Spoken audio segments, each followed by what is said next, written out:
মাদক যখন পাইছে তা তো আমি ব্যবসায়ী, আমার একজনে মানে শেল্টার দিছে দেখে আমি এই করছি, বেচতে লইছিলাম, কিন্তু এই পুরো মাদকটা আমার না। আমি আবার ওই ভাবির কভার জন্য যে ভাবি বাসায় কিছু থাকলে এমনি সরাই দেন না, সারা কিন্তু একবার এই লড়াই গেছে। আমি তো মনে করেন যে কইতে যাই মনে করেন ফাঁসে গেছে, কিন্তু এরা ঘরের ভিতরে ঢুকে গেছে, ঢুকে আমাকে মানে এক রুমে কোনো আর এক রুমে যাইতে দেয় না, এক রুমে আমাকে বসাই রাখছে। 5,000 টাকার মতো আমার হাতে পাইছি। আমার ঘরে টাকা আরো ছিল, ফোন ছিল, 4-5টা ফোন ছিল, টাকা ছিল প্রায় 50,000 টাকার। না, মাদক যখন পাইছে তা তো আমি ব্যবসায়ী, আমার ফোন ছিল 3টা ছিল টাচ মোবাইল, আর 2টা না 3টা ছিল বাটন মোবাইল। আমি একটা ফোন আমি পাইতেছি না। আর আমার জামার মাথা তো ওই টাইমে ঠিক নেই। আমি জিজ্ঞেস হেক বলছে যে এর কাছে দিম, আমি কই দেন দিয়ে আমি এর মধ্যে চললি স্যার, আমার ঘরে তালার আমার এই সুযোগটা আমারে দেয় নাই। মূলত আমার ঘরে যখন মাদক পাইছে, আমি মাদক বিক্রি করি দেখি আমার ঘরে মাদক পাইছে।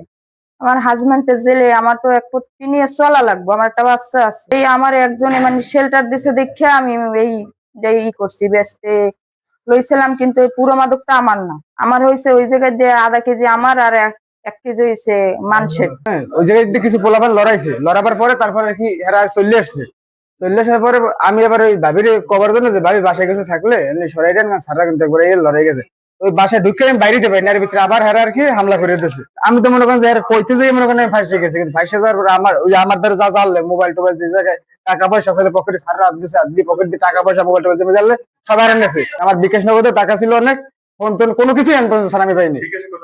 প্রায় টাকা ছিল প্রায় 60,000-এর মতন, আর নগদে আসলে প্রায় 80,000-এর মতো, প্রায় 1.5 লাখের মতো টাকা ছিল আমার বিকাশ নগদ মিলিয়ে। এই টাকা তো আমার না। আমি এই 2 দিন আগে গেমের সাইডে ঢুকে 10 লাখ পাইছি টাকা ভাই, বিডিবি দিতে 10 লাখ ভাই। আমি 9 লাখ খুঁজে নিয়েছি, পরে 1 লাখ আমি উঠেছি টাকা। সত্যি কথা যেটা বুঝলেন, এই ভাবিও জানে যে কি দেন অনলাইন জুয়া, তাই সেইটাকেই আমার সব ওইটার ভিতরে আমি টাকা উঠেই নাই। গাঁজা ওই 2টা পলিথিন পেছন নিয়ে প্রায় কেজিদারের মতন, ওই টুকটাক আমি ওরকম না আর কি, দেখে হেল্প করে দিই। আমি মোহাম্মদ জয়নুল আবেদিন, পরিদর্শক মাদকদ্রব্য নিয়ন্ত্রণ অধিদপ্তর, জেলা কার্যালয়, বরগুনা।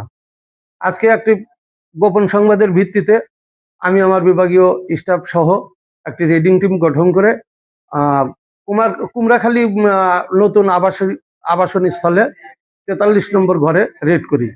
উপস্থিত সাক্ষীদের নিয়ে বসতঘর তল্লাশি করে 1.5 কেজি গাঁজা এবং গাঁজা বিক্রিত 5,630 টাকা সহ ঘর থেকে ওই ঘরের মালিক